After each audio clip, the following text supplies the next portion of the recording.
Hello students, मैं रितु आज आपके लिए लेकर आई हूँ कक्षा 10 के लिए मॉडल पेपर सीरीज का मॉडल पेपर 3। इससे पहले हम 2 मॉडल पेपर कंप्लीट कर चुके हैं। यदि आपने उन मॉडल पेपर को नहीं देखा है तो आप कक्षा 10 की प्लेलिस्ट में जाकर उन मॉडल पेपर को देख सकते हैं, साथ ही उनका अभ्यास कर सकते हैं। और आज हम मॉडल पेपर 3 शुरू करेंगे। इससे पहले यदि आपने चैनल को सब्सक्राइब नहीं किया है तो सब्सक्राइब कर लीजिए। बेल आइकन नहीं दबाया है तो बेल आइकन जरूर दबा लीजिए ताकि आने वाली वीडियो का नोटिफिकेशन आपको मिलता रहे। तो चलिए देखते हैं हम आज का पहला क्वेश्चन क्या है हमारे मॉडल पेपर का। यदि a बराबर 18 तथा LCM 26 है तथा a तथा 18 का HCF 2 है। a तथा 18 का LCM 36 है और a तथा 18 का HCF यानी कि मैसर हमारे पास 2 है, तो a का मान बताइए। तो देखिए a तथा 18 कोई दो संख्याएं हैं, a व 18, पर हमारे पास एक सूत्र होता है दोनों संख्याओं का गुणा उनके HCF और LCM के गुणा के बराबर होता है। 36 और 2, इसका LCM कितना है 36 और उसका HCF कितना है 2, तो ये अगर दोनों संख्याओं का गुणनफल बराबर है HCF गुना LCM के।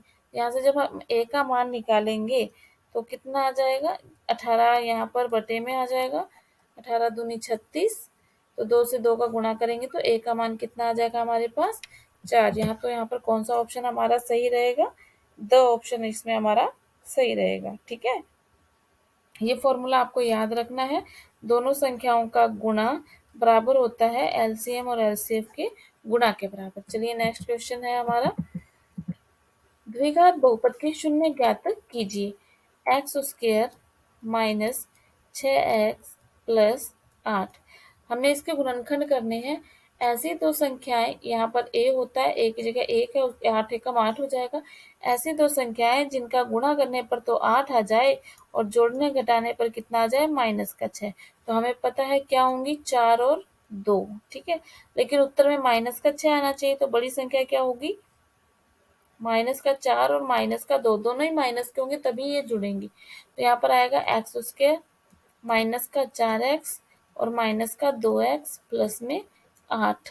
यहाँ से इन दोनों में से जो संख्या कॉमन है उसे बाहर निकाल लेंगे, x आ गया, यहाँ x माइनस 4 रह जाएगा। इन दोनों में से जो संख्या कॉमन है उसे बाहर निकालेंगे यानी -2। जैसे ही बाहर का माइनस कॉमन आ जाएगा तो अंदर वाला निशान बदल जाएगा, तो हमें माइनस आ जाएगा। इसको हम इस तरह 4 दूनी 8 लिख सकते हैं, तो 2 बाहर आ गए तो यहाँ कितना रह गया 4। तो हम इसे लिखेंगे x माइनस 2 और x माइनस 4। इसके शून्य ज्ञात करने हैं तो सबके बराबर में इसको या तो x माइनस 2 बराबर 0 कर लो और या फिर x माइनस 4 बराबर 0।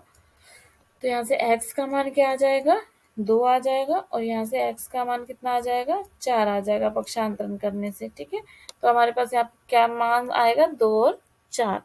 नेक्स्ट वीडियो को आप शेयर करते रहिए जरूर अपने दोस्तों के साथ में, अपने रिलेशन में, ताकि ज़्यादा से ज़्यादा बच्चे इस वीडियो से मॉडल पेपर का अभ्यास करके इसका लाभ उठा सकें। और ये बात बिल्कुल भी सही नहीं है कि आप वीडियो को देख रहे हैं पर आप लाइक नहीं कर रहे हैं, कमेंट नहीं कर रहे हैं और वीडियो को शेयर नहीं कर रहे हैं। ठीक है, चलिए आगे देखिए। दो बिंदु 0 कोस थीटा और साइन थीटा 0 के मध्य की दूरी को ज्ञात कीजिए। तो देखो इनका मान जो है वो 0 और 1 के बीच में ही होता है, तो इसकी जो दूरी है वो कितनी रहेगी 1 रहेगी। ठीक है, इसमें 2 ऑप्शन है नहीं, तो कोई बात नहीं, हमारा आंसर कितना आएगा 1 आएगा। ठीक है, चलिए नेक्स्ट क्वेश्चन। 4/x प्लस में x बराबर ये हो तो y का मान ज्ञात कीजिए।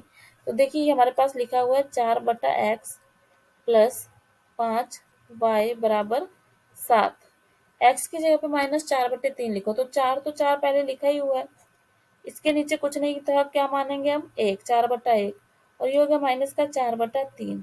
इसका गुणा इसके साथ और इसका गुणा इसके साथ। ठीक है, प्लस 5y बराबर 7 ये रहेगा। तो 4 का गुणा हमने 3 के साथ कर दिया और 1 का गुणा 4 के साथ, साथ में यहाँ पर माइनस भी है, 4 से 4 कट गया, प्लस में 5y बराबर 7। तो यहाँ पर देखो क्या रह गया -3, क्या रह गया -3 प्लस 5y बराबर 7। पक्षांतरण करेंगे तो यहाँ से 5y बराबर कितना आ जाएगा, 10 जुड़ जाएगा वो। यहाँ से y बराबर कितना आ जाएगा, 10/5, और इसका भाग दे देंगे तो y का मान कितना आ गया हमारे पास, 2 आ गया। तो यानी कि बी का मान, जो बी ऑप्शन है वो हमारा क्या रहेगा, सही रहेगा। इस तरह से आपको प्रश्न को हल करना है, ठीक है ना। चलिए नेक्स्ट क्वेश्चन पे देखिए। नेक्स्ट क्वेश्चन, कौन सी इनमें से द्विघात समीकरण है और कौन सी इसमें से द्विघात समीकरण नहीं है। तो देखिए हम इसमें क्या है, सभी ऑप्शन अपने को चेक करने पड़ेंगे। तो देखो ये एक्स स्क्वायर से ये एक्स स्क्वायर कट जाएगा, तब तो इसमें एक्स की द्विघात का मतलब है जो एक्स की घात है वो कितनी होनी चाहिए, 2, ऐसा बचना चाहिए समीकरण में। तो इसमें तो नहीं बच रहा है, तो ये तो नहीं होगा, और उपरोक्त सभी तो फिर हो ही नहीं सकता अगर ये नहीं है तो।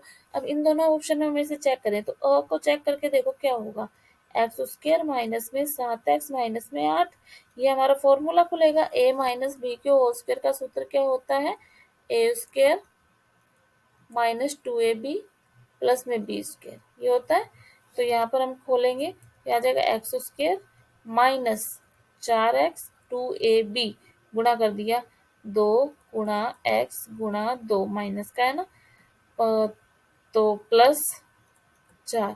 अब देखो इसमें भी ये एक्स स्क्वायर से एक्स स्क्वायर कट जाएगा, तो इसमें भी एक्स की घात 2 तो नहीं बचेगा ना, एक्स की घात 2 नहीं बचेगा तो इसका ये आंसर भी नहीं होगा। अब केवल बचा ये, तो इसमें एक्स की घात 2 आ रहा है, तो ये हमारी द्विघात समीकरण है। तो कौन सा ऑप्शन इसमें हमारा सही रह जाएगा, सी ऑप्शन सही रहेगा। नेक्स्ट क्वेश्चन देखिए, 2 कोसेक 30 डिग्री, तो हमें इनके मान पता होने चाहिए। मैंने आपको मॉडल पेपर 1 में सारणी बनाना सिखाया था, मॉडल पेपर 2 में भी अगर आपने नहीं देखा तो वहां जाकर आप देख लीजिए कि टेबल को किस प्रकार से बनाना है और किस प्रकार से उसे याद करना है। और यहाँ पर मैं सीधे सीधे वैल्यू पुट करेंगे हम 2 कोसेक 30 का।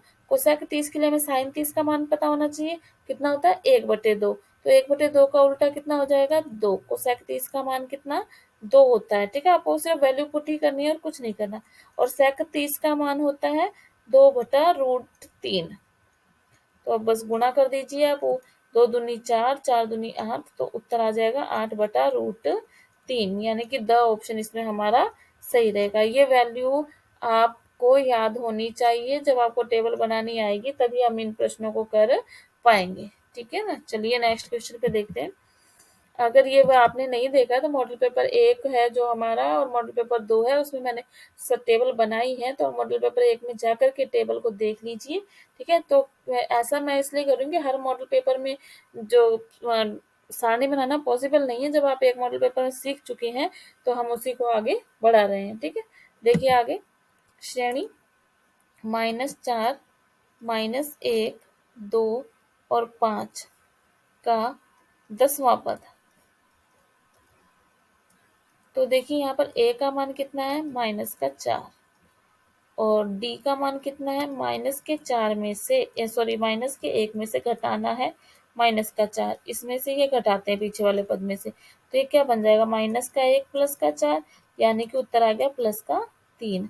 और nवां पद ज्ञात करने का सूत्र होता है an बराबर a प्लस n-1 d। तो हमें 10वां पद ज्ञात करना है, तो ये बन जाएगा a 10। n का मान कितना है यहाँ हमारे पास 10 है, a का मान कितना -4 प्लस 10 -1, d का मान 3 -4, 9 बचेगा, 9 को 3 से गुणा किया 27, 27 में से 3 गए तो कितना उत्तर आ गया 23 उत्तर आ गया, यानी 10वें पद का मान हमारे पास कितना है 23 है। तो इसमें कौन सा ऑप्शन आपका सही रहेगा, ए ऑप्शन सही रहेगा, ठीक है।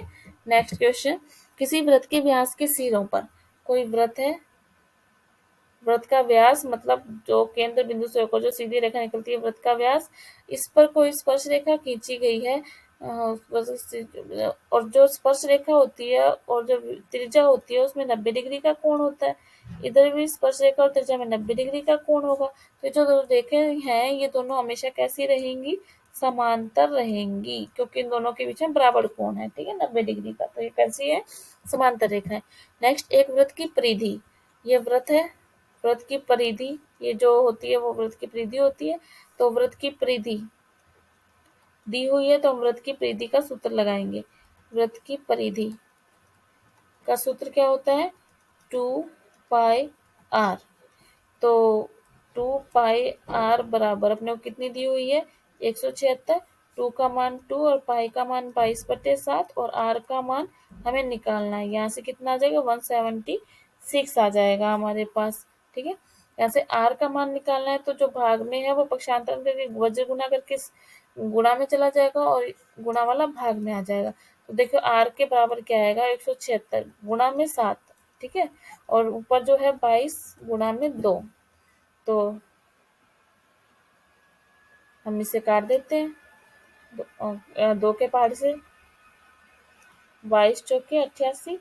अब 7 का 4 से गुणा करेंगे तो 7 चौके 28। आर का मान हमारे पास कितना आ गया 28 सेंटीमीटर।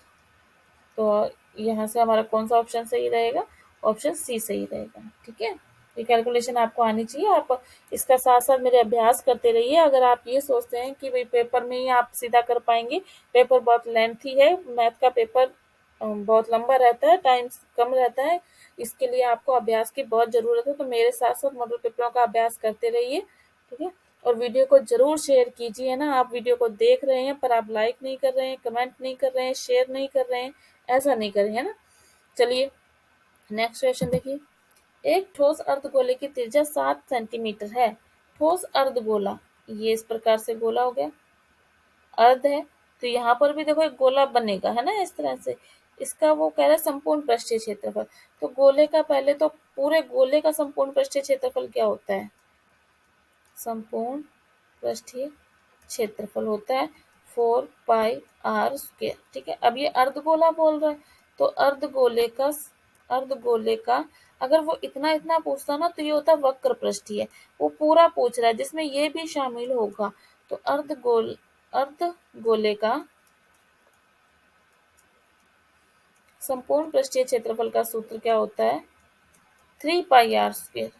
3πr²। अब आप कहेंगे कि भाई वो पूरे का तो 4πr² होता है और अर्धगोले का 3। हाँ, क्योंकि ये इतना होता है ना वक्र पृष्ठ तो वो 2πr हो जाता है, आधा हो जाता है, लेकिन इसके अंदर ये वृत्त भी तो आएगा तो 3πr²। ठीक है, तो अब यहाँ पर हम वैल्यू पुट कर देंगे हमारी 3 गुणा 22/7 गुणा 7 गुणा 7 कट गया, 7×3 = 21 और 21 को जब हम 22 से गुणा करेंगे तो हमारे पास उत्तर आएगा 462 वर्ग सेंटीमीटर। तो इसमें हमारा कौन सा ऑप्शन सही रहेगा, बी ऑप्शन इसमें आपका सही रहेगा। नेक्स्ट देखिए, का माध्य ज्ञात कीजिए। माध्य का सूत्र क्या होता है, राशियों का योग बटे राशियों का माध्य यानी औसत।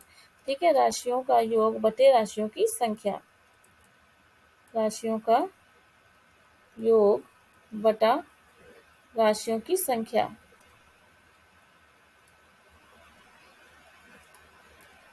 तो हम इन सबको जोड़ेंगे 5 + 3 + 9 + 6 + 7 और ये कितनी है संख्याएं 5 है।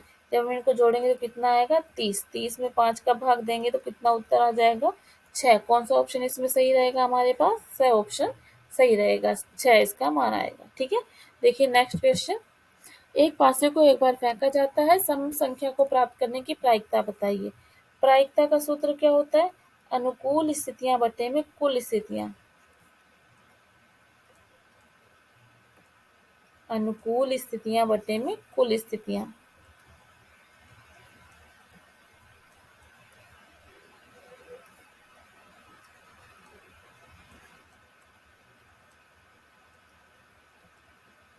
अनुकूल स्थितियां मतलब एक पासा फेंक रहे हैं तो हमारे पास 1 2 3 4 5 6 ये कुल स्थितियां आएंगी। वो सम अंक आने की प्राप्यता पूछा है तो 2 4 और 6 ये सम अंक है। सम अंक कितने हैं 3 और कुल अंक कितने हैं 6। एक 3 के पारे से काटेंगे 3 एकम 3 3 दूनी 6। तो क्या आंसर आ गया इसमें पास 1/2। तो कौन सा ऑप्शन सही रहेगा इसमें हमारा, ए ऑप्शन इसमें सही रहेगा। यही सेम क्वेश्चन हमने पिछले मॉडल पेपर में भी किया था सॉल्व। ठीक है, चलें आगे। तो आगे बढ़ने से पहले एक बार वीडियो को लाइक जरूर कर दीजिए और शेयर कर दीजिए। ठीक है, और यदि बेल आइकन नहीं दबाया तो बेल आइकन दबा लीजिए ताकि आने वाली वीडियो का नोटिफिकेशन आपको प्राप्त होता रहे। हमारे चैनल पर कक्षा 8 के मॉडल पेपर सीरीज की सीरीज भी चल रही है। तो ज़्यादा से ज़्यादा आप उसे शेयर कीजिए ताकि कक्षा 8 वाले बच्चे भी इस जो सीरीज है मॉडल पेपर की उसे देख सकें और कक्षा 10 के बच्चे भी देख सकें और आपकी तैयारी इसके साथ साथ अच्छी हो सके। चलिए देखिए नेक्स्ट क्वेश्चन हमारे पास रेगिस्तान। परिमेय और अपरिमेय संख्या मिलकर क्या बनती है? वास्तविक संख्याएं बनती हैं। परिमेय और असंख्य परिमेय संख्याएं दोनों को मिलाकर। यदि एक रेखा किसी त्रिभुज के दो भुजाओं को एक समान अनुपात में काटती है, मतलब एक कोई रेखा, तो वह रेखा तीसरी भुजा के क्या रहती है? समांतर होती है। ठीक है, कोई बराबर बराबर काटेगी तो क्या रहेगी? वो समांतर रहेगी। 5 coat square minus cosec square theta. हमने सूत्र याद किए थे, देख लीजिए इस प्रकार से। एक बार फिर मैं लिख देती हूँ। मैंने दूसरे मॉडल पेपर में सारे सूत्र लिख कर बताए हैं। आप यदि मेरे साथ साथ चल रहे हैं तो आपको जरूर वो सूत्र याद हो गए होंगे। Sine square theta plus cos square theta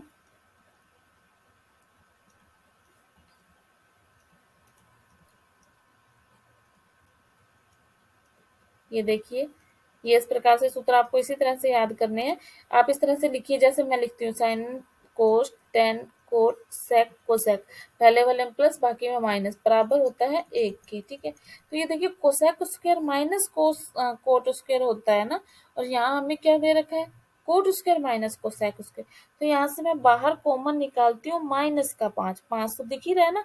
minus जैसे ही कॉमन निकालूंगी ना, तो ये जो कोट स्क्वायर प्लस का है वो क्या हो जाएगा? माइनस का, और जो प्लस माइनस का है वो क्या हो जाएगा? प्लस का। तो ये अब देखो, अब हमारा फॉर्मूला बन गया। Cosec square minus cot square theta का मान कितना होता है? 1। तो 5 माइनस 5 को जब हम 1 से गुणा करेंगे तो कितना उत्तर आएगा? माइनस का 5 उत्तर आएगा इस प्रश्न में। ठीक है, चलिए नेक्स्ट क्वेश्चन। वह रेखा जो त्रिज्या के अंतिम सिरे से होकर जाती है, वह रेखा जो त्रिज्या तथा त्रिज्या पर लंब होती है, ये रेखा ये अंतिम सिरे से होकर जाती है और त्रिज्या पर लंब होती है, उसे हम क्या कहते हैं?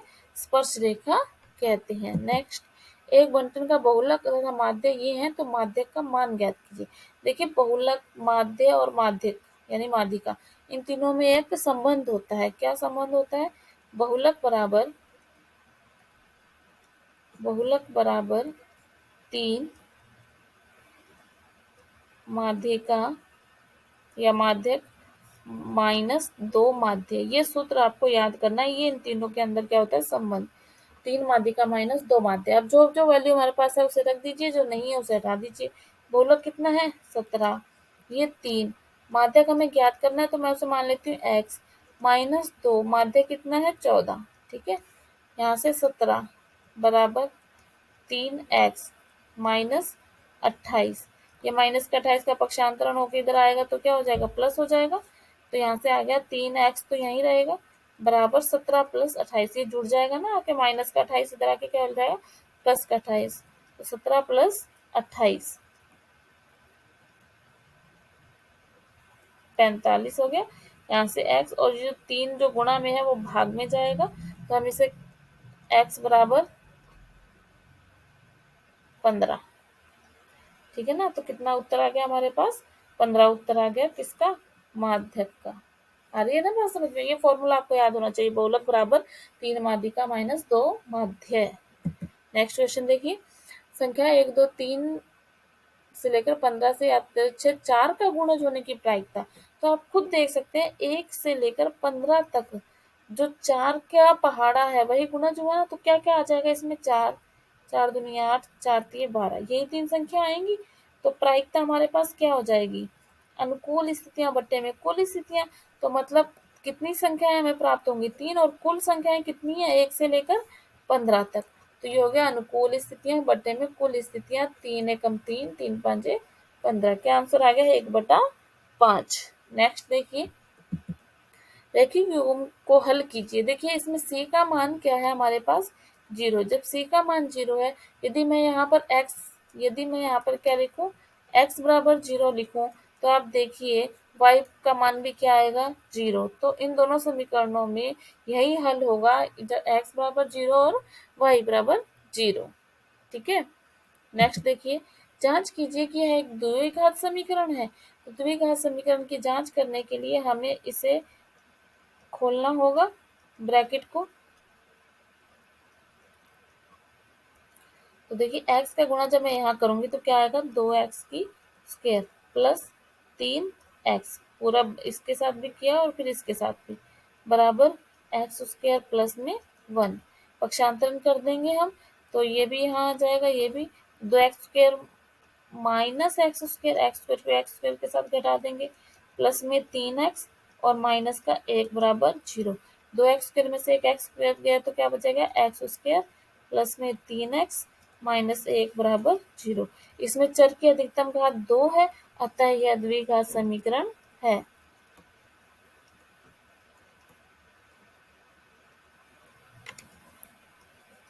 समझ रहे हैं ना आप बात। द्विघात समीकरण का मतलब है चर की घात कितनी होनी चाहिए, 2 होनी चाहिए। तो इसमें हमने जब हल किया तो चर की घात 2 आ रही है, तो इसका मतलब यह द्विघात समीकरण है। समांतर श्रेणी का 9 पदों तक योग ज्ञात कीजिए। तो योग ज्ञात करना यानी एस एन निकालने का सूत्र होता है n/2 2a plus n-1 d।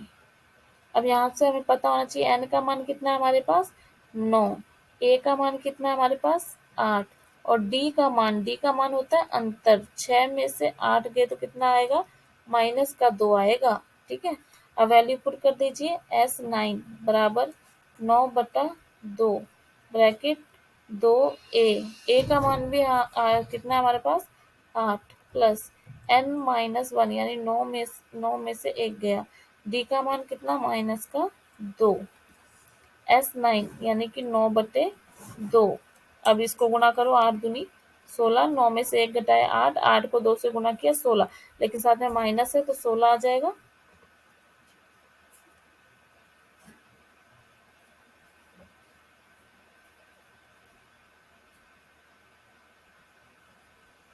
और देखिए 16 में से 16 गए, 0, 0 को यहाँ से गुणा किया तो कितना आ गया, 0, यानी SN का मान हमारे पास कितना आया है, 0 आया है। ठीक है, चलिए नेक्स्ट क्वेश्चन पे देखिए, दो समरूप त्रिभुजों में भुजाएं इस अनुपात में हैं, तो क्षेत्रफल का अनुपात ज्ञात करो। ठीक है, भुजाओं का अनुपात बराबर होता है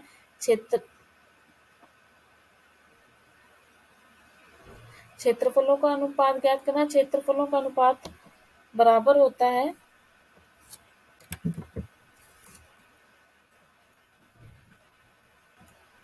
क्षेत्रफलों का अनुपात बराबर भुजाओं के वर्ग का अनुपात, भुजाओं के वर्ग का अनुपात।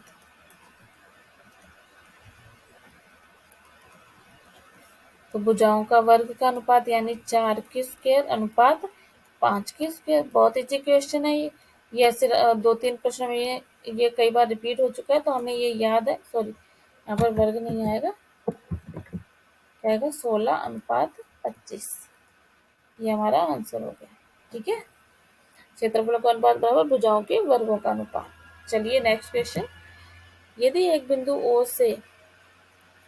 ए से ओ केंद्र वाले किसी वृत्त पर ए बी व ए सी दो स्पर्शरेखाएं इस प्रकार से हैं, तो बी ए सी का मान ज्ञात कीजिए।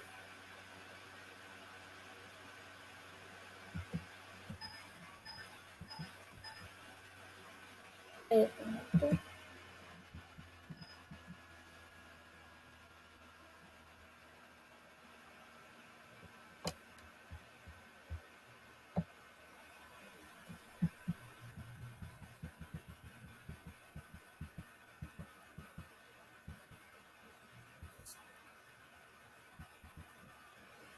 ये चौथे के बाद पांचवा प्रश्न हमारा, कोण 85 व कोण 75 को 0 डिग्री और 45 डिग्री के बीच में व्यक्त कीजिए। तो देखो, कोट 85 को अपने यूं लिख सकते हैं, 90-5, 85 बनेगा ना ये। और कोट 75 को यूं लिख सकते हैं, कोस 75 को 90-15।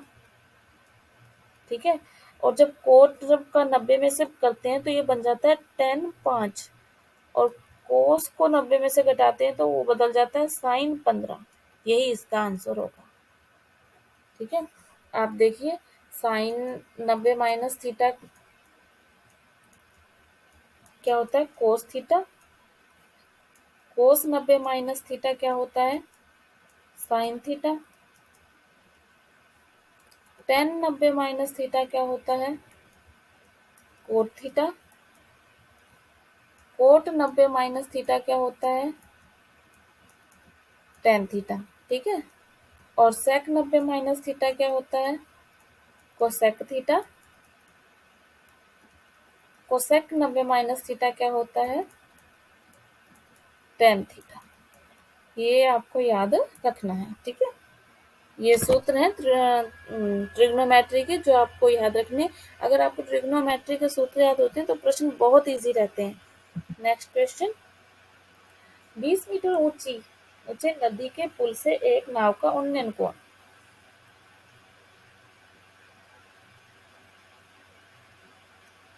यहाँ कोई नाव है वो कितने डिग्री बना रही है 30 डिग्री। और ये कोई पुल है कितना मीटर 20 मीटर ऊंचा है। तो नाव और पुल के बीच में कितनी दूरी है ये अपने को ज्ञात करनी है। तो ये हमारे पास क्या है लंब और ये क्या है आधार। हमने सूत्र याद किया है लाल कक्का के नाम से जिसमें लंब है और आधार है। वो कौन सा सूत्र है टेन थीटा का। ठीक है। ये किसका सूत्र साइन का लंब बटे करण। और ये किसका कोस का आधार बटे करण। और ये किसका है टेन का लंब बटे आधार। तो यहाँ पे हम लिखेंगे टेन थीटा बराबर लंब बटा आधार। टेन 30 डिग्री बराबर लंब कितना 20 और एक्स का मान हमें नहीं पता। टेन 30 का मान कितना 1/√3 बराबर 20 अपॉन एक्स। वज्र गुणा हो जाएगा तो यहाँ से एक्स बराबर आ जाएगा 20√3। और आपको √3 का मान पता है क्या होता है 1.732। यदि आपको याद है तो उससे गुणा कर दीजिए 1.732 बराबर। तो ये आ जाएगा 34.640 मीटर के लगभग हमारा उत्तर आएगा। यदि आपको नहीं भी याद है तो आप इतना भी करेंगे तब भी आपका सही रहेगा। चलिए वीडियो को लाइक करते रहिए शेयर करते रहिए साथ साथ में। चलिए आगे देखिए मान ज्ञात कीजिए कोस 30 डिग्री माइनस साइन 60 डिग्री। कोस 30 डिग्री माइनस साइन 60 डिग्री। कोस 30 का मान √3/2 होता है और कोस साइन 60 का मान √3/2। माइनस करेंगे तो कितना आंसर आएगा हमारे पास 0। एक्स का मान ज्ञात कीजिए। ये भी बिल्कुल इसी तरह से प्रश्न रहेगा हमारा टेन थीटा बराबर लंब बटा आधार। ये हमारा लंब है और ये क्या है आधार। टेन का सूत्र लगाएंगे हम इसमें। तो टेन 30 डिग्री जो उन्नयन कोण बनता है उसे हम लेते हैं टेन 30 डिग्री बराबर एक्स बटा 6√3। टेन 30 का मान 1/√3 बराबर एक्स बटा 6√3। वज्र गुना हो जाएगा इसका तो ये आ जाएगा एक्स बराबर 6√3। 6√3 ऊपर जाएगा बटे में क्या है √3। √3 से √3 कैंसिल। यहाँ से हमारे पास एक्स बराबर कितना आ गया 6 मीटर। समझ गए आप। चलिए नेक्स्ट क्वेश्चन देखते हैं। एक वृत्त है कोई बिंदु ओ है कोई बिंदु ए है। ए से हमने एक स्पर्श रेखा इस प्रकार से खींची ए बी और ये हो गई ए सी। ए बी और ये ए सी। यहाँ पर कोई केंद्र है ओ हमारे वृत्त का। ठीक है। ये कह रहा है कि बी ए सी का मान ज्ञात करो जबकि ये जो ओ है वो कितने डिग्री है 40 डिग्री। हमने पहले भी कहा है कि स्पर्श रेखा और त्रिज्या के बीच में कितने डिग्री का कोण बनता है 90 डिग्री का। तो इधर भी 90 डिग्री बनेगा। ये एक चतुर्भुज है। ठीक है। तो हम पहले इस प्रकार से लिखेंगे इसे कोण ओ बी ए बराबर कोण ओ सी ए कितने डिग्री 90 डिग्री। ठीक है। और चतुर्भुज बन रहा है ये चतुर्भुज के चारों कोण यानी कि देखो कोण ए प्लस कोण बी प्लस कोण ओ प्लस कोण सी बराबर कितने डिग्री 360 डिग्री। चारों कोणों का योग 360 होता है। कोण ए का मतलब कोण BAC, ये जो ए है वो बीच में आना चाहिए, प्लस कोण बी का मान कितना 90 डिग्री, ओ का मान कितना 140 और सी का मान कितना है 90, बराबर कितना 360। इस कोण BAC इन सबको हम जोड़ेंगे तो कितना आएगा हमारे पास 320 बराबर 360।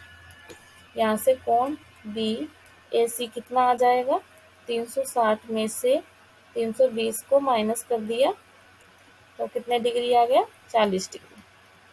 तो हमारे पास आंसर आ गया 40 डिग्री। ये एक चतुर्भुज बन रहा है तो हमारे पास ये कोण है, ये भी है, ये भी है, तो 3 कोण पता है, चौथा निकाल सकते हैं। चतुर्भुज के चारों कोणों का योग कितना होता है 360 डिग्री। एक व्रत में अधिक से अधिक कितनी जीवाएं खींची जा सकती हैं? व्रत में बहुत अधिक से अधिक अनंत जीवाएं खींची जा सकती हैं। जीवाएं इन्हें कहते हैं, ठीक है। जो व्यास नहीं होता है, व्यास भी एक जीवा होती है, सबसे बड़ी जीवा होती है, ठीक है। व्रत के दो बिंदुओं को मिलाने वाली कोई भी रेखा जो है वह जीवा कहलाती है। नेक्स्ट क्वेश्चन, इसका आंसर क्या रहेगा हमारे पास अनंत। नेक्स्ट देखिए, उस त्रिज्या खंड का क्षेत्रफल ज्ञात कीजिए जिसके चाप की लंबाई 10 है और त्रिज्या 6 सेंटीमीटर है। तो त्रिज्या खंड का क्षेत्रफल, यदि हमें चाप की लंबाई दे रखी हो तो त्रिज्या खंड का क्षेत्रफल होता है बराबर 1/2 गुणा L गुणा R। L क्या है चाप की लंबाई और R क्या है त्रिज्या। तो यहाँ पे रख दीजिए 1/2 गुणा 10 गुणा 6 काट दिया, कितना आ गया 30 वर्ग सेंटीमीटर। क्षेत्रफल है ना तो वर्ग सेंटीमीटर। चलिए नेक्स्ट क्वेश्चन देखिए,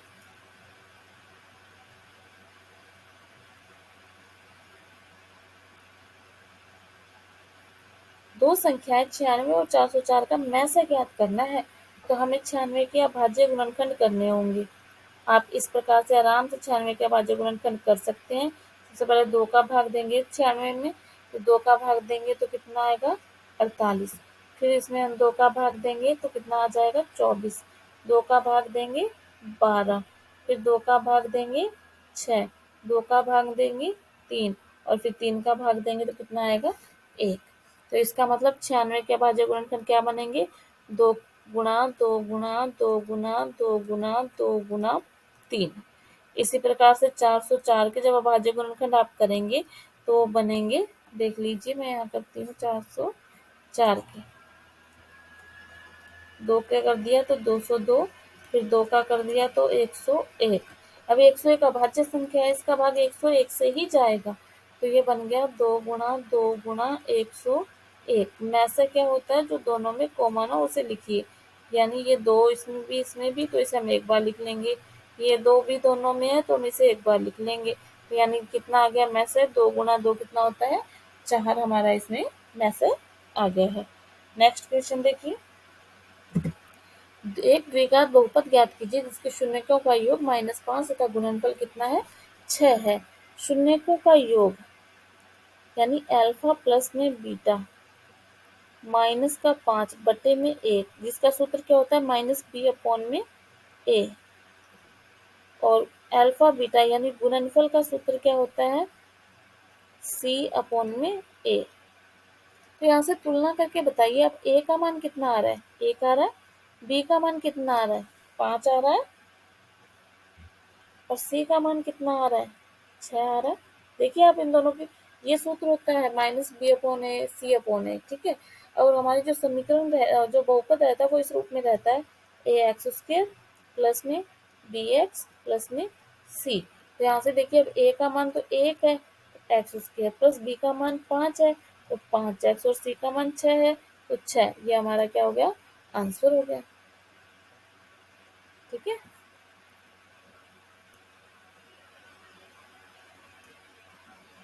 आ गई बात समझ में? आपको इस सूत्र जो -b/a सूत्र है और c/a सूत्र है, इससे बस तुलना करनी है, तुलना करके यहाँ पर वैल्यू पुट करनी है। चलिए आगे, वीडियो को साथ साथ में लाइक करते रहिए, शेयर करते रहिए। चैनल सब्सक्राइब नहीं किया तो सब्सक्राइब कर लीजिए, क्योंकि ऐसे मॉडल पेपर की सीरीज हम आपके लिए तब तक लेकर आने वाले हैं जब तक आपका एग्जाम कंप्लीट नहीं हो जाता है। तो मेरे साथ साथ आप अभ्यास करते रहिए। चलिए देखिए नेक्स्ट क्वेश्चन। समीकरण इसका हल कीजिए। 3x प्लस 2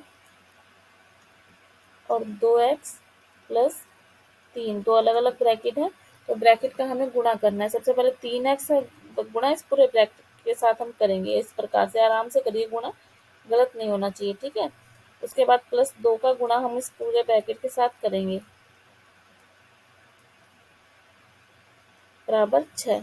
3 का गुणा इसके साथ किया तो 3 दूनी 6, एक्स को एक्स के साथ एक्स स्क्वायर, फिर इसका गुणा इसके साथ भी करेंगे तो कितना आ जाएगा, 3 3 9, साथ में क्या है एक्स, प्लस 2 दूनी 4 एक्स, प्लस 2 का गुणा 3 के साथ भी 2 तिया 6, बराबर कितना 6। ये आ गया 6x की स्क्वायर। 9 और 4 कितना हो गया 13x, और 6 में से 6 ये इधर आके माइनस हो जाएगा, 6 में 6 गए तो 0 आ गया, तो बराबर में 0। यहाँ से क्या कॉमन आ रहा है x, तो 6x प्लस में क्या बच गया हमारे पास 13, बराबर 0। अब यहाँ तो x बराबर 0 आई, या 6x प्लस 13 बराबर 0, इन दोनों को अलग अलग 0 के बराबर रखेंगे हम। यहाँ से x का मान कितना आ जाएगा हमारे पास, माइनस का 13/6, और यहाँ से x का मान कितना आया है 0 आया है। ये प्लस का उधर जाके माइनस हो जाएगा और ये गुणा में 6 भाग में आ जाएगा। तो यानी यहाँ पर हमारे पास x के दो मान आए हैं 0 और -13/6। ये इस प्रश्न का क्या है, हल है। नेक्स्ट क्वेश्चन देखिए। बिंदु 11, 8 और 1 3 को मिलाने वाली रेखा को बिंदु 7 और 6 किस अनुपात में विभाजित कर रहा है। ये बिंदु है कोई जो है 7 और 6, ये बिंदु है 11 और 8, और ये बिंदु है हमारे पास 1 और 3। तो अनुपात में विभाजित करने का सूत्र होता है हमारे पास, एक्स अक्ष वाला तो होता है m1 x2 प्लस में m2 x1 बटे में m1 प्लस में m2। इसको हम मान लेते हैं x1 y1, और इसको हम मान लेते हैं x2 y2, और बीच में हमारे पास है x और y। हम मानते हैं कि किस अनुपात में विभाजित करेगा इसको, k अनुपात 1 में विभाजित करेगा, ठीक है। तो ये हमारे पास m1 हो गया k, और ये हमारे पास क्या हो गया m2 हो गया, ठीक है। तो x अक्ष का जब हम सूत्र लगाएंगे तो हम लिखेंगे 7 बराबर m1 का मान k, x2 का मान कितना है 1, प्लस m2 का मान कितना है 1, और x1 का मान कितना है 11, बटे में m1 प्लस में m2। अब इसका गुणा इसके साथ करेंगे तो हो जाएगा 7k प्लस 7, दोनों के साथ हो जाएगा 7 का, तो यहाँ पे आ जाएगा k प्लस 11, यह माइनस में चला जाएगा, 7 के में से 1 गया तो 6k, बराबर ये इधर माइनस में k वाला एक साइड, बिना k वाला एक साइड, 4 बचेगा। तो यहाँ से हमारे पास k का मान आ जाएगा 4/6, यानी कि कौन सा अनुपात आ गया 2/3, ये k/1, यानी k अनुपात 1 बराबर आ गया 2/3। ये हमारा आंसर हो गया। बस कोई भी एक वैल्यू, चाहे x वाला सूत्र ले लो चाहे y वाला सूत्र ये होता है y बराबर m1 y2 प्लस में m2 y1 बटे में m1 प्लस में m2। चाहे आप ये वाला सूत्र ले लीजिए, y की वैल्यू रख दीजिए, चाहे आप x वाला सूत्र ले लीजिए, x की वैल्यू रख दीजिए, ठीक है। चलिए नेक्स्ट क्वेश्चन देखते हैं हम हमारा। एक वृक्ष पृथ्वी से 4 मीटर की ऊंचाई से टूटकर नीचे गिरा। ये कोई वृक्ष है बहुत बड़ा, और पृथ्वी से 4 मीटर ऊंचा ये यहाँ से टूटकर इस तरह से गिर गया। तो ये 4 ऊंचाई हो गई। इसका ऊपरी सिरा पृथ्वी से 30 डिग्री का कोण बनाता है। वृक्ष की कुल ऊंचाई ज्ञात कीजिए। हमें नहीं पता अभी पूरी ऊंचाई क्या है, तो जो आया वो यहाँ पर भी आया होगा ना, यहाँ पर x। यदि हमारे पास x आ जाए 4 आ जाए तो अपने दोनों को जोड़ के बता देंगे क्या आया है। तो ये हमारे पास लंब है और ये हमारे पास कर्ण है। तो लंब और कर्ण का जो सूत्र होता है उसे लगाइए। देखो कौन सा होता है लंब और कर्ण का सूत्र, ये पहला वाला लंबी है कर्ण भी है, तो साइन थीटा का सूत्र होता है। तो हम यहाँ से लिखेंगे साइन थीटा बराबर लंब बटा कर्ण। साइन 30 डिग्री बराबर 4/x। साइन 30 का मान 1/2 बराबर 4/x। वज्र गुना हो जाएगा। x का मान हमारे पास कितना आ गया, 8 आ गया। तो कुल लंबाई कितनी हो जाएगी, क्योंकि ये तो x, तो ये जो टूटा हुआ था वही x है ना, तो x में 4 जोड़ेंगे तभी तो कुल लंबाई आएगी। कुल लंबाई आएगी हमारे पास 8 + 4 यानी कि 12 मीटर। समझ में आया होगा आपको। चलिए नेक्स्ट क्वेश्चन देखिए।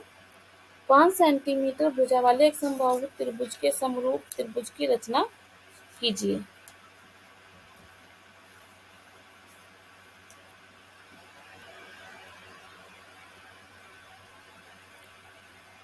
समबाहु त्रिभुज के समरूप त्रिभुज जिसकी भुजाएं दिए गए त्रिभुज के संगत भुजाओं का 2/3 है। ठीक है ना।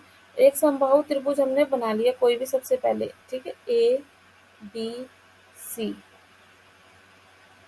5 सेंटीमीटर है ना इसकी भुजाएं, ये हो गया ABC। फिर हमने ए से कोई भी न्यून कोण बनाया, कितनी भी डिग्री का अपनी मर्जी से, ठीक है, नीचे की तरफ कोई भी न्यून कोण बनाया, और फिर AC पर ए से शुरू करके, बात समझ रहे हैं ना, AC पर ए से शुरू करके हमें चाप लगाने हैं। ठीक है, जैसा ऊपर सी है वैसा ही एक सी नीचे भी है, इस पर हमने चाप लगाया। A1 A1 A2 A2 A3, इसको नाम दिया A1 A2 और A3। फिर हमने A3 को B से मिला दिया। ठीक है, फिर A2 इसी के समांतर एक लाइन खींची जो हो जाएगी A2 B'। ठीक है, इन दोनों, ये दोनों रेखाएं समांतर रहेंगी। इस तरह से त्रिभुज ABC दिए गए त्रिभुज AB' और C' ABC के समरूप है। ये ABC है और ये इसके समरूप है। इस तरह से इसका चित्र बनेगा। ठीक है ना। तो आज के लिए इस वीडियो में इतना ही। नेक्स्ट पार्ट आपको जल्दी मिल जाएगा अगले नेक्स्ट दिन। तो आपने यदि बेल आइकन नहीं दबाया तो उसे दबा लीजिए, वीडियो को लाइक ज़रूर कर दीजिए और एक प्यारा सा कमेंट बॉक्स में ज़रूर दीजिए। ठीक है ना। ये बिल्कुल गलत बात है कि आप वीडियो देख भी रहे हैं, इतने बच्चे देख भी रहे हैं और कोई कमेंट भी नहीं आ रहा है और वीडियो लाइक नहीं हो रही है। और वीडियो को ज़्यादा से ज़्यादा शेयर कीजिए। ठीक है। तो आज के लिए इतना ही। धन्यवाद।